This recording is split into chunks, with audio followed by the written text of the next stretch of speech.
Azken urteotan, kooperatibismoaren olatu berri bat ari da sortzen, errealitatea eraldatzeko mugimendu gisa. Enpresa antolamendutik harago, harreman laboralak, sozialak eta ekonomikoak aldatuko dituen eredu bat. Zer eskain dizeioke kooperatibismo horrek gaur egungo Euskal Herriari? Herrietako, auzoetako, lurraldeetako ekonomiei.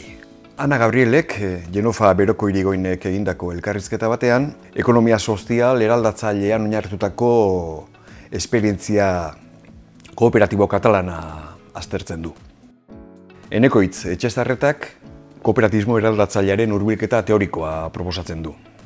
Ariane Kareagak lankidetza publiko komunitarioa aztertzen du.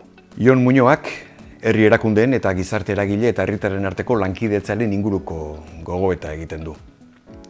Aitor Bengoetxeak proiektu kooperatiboek Euskal Herrian duten estalki juridikoa aztertzen du. Iker Eizagirrek lurralde burujabetza proposamena aurkezten du eta Binat Irasuegik herri kooperatiba, ideia politiko eta praktika multzoaz dihardu.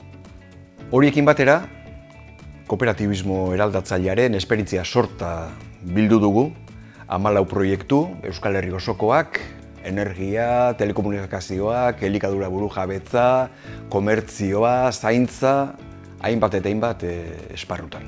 Zenbakia zabaltzeko, jakin filosofatzen sailean, Javier Moguruz da musikaria eta idazlea, elkarrizketatu du Itziar Ugartek.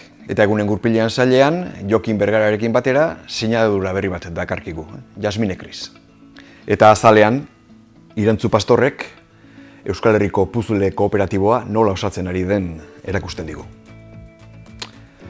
Eta badakizu, poliki irakurri eta ondo bizi.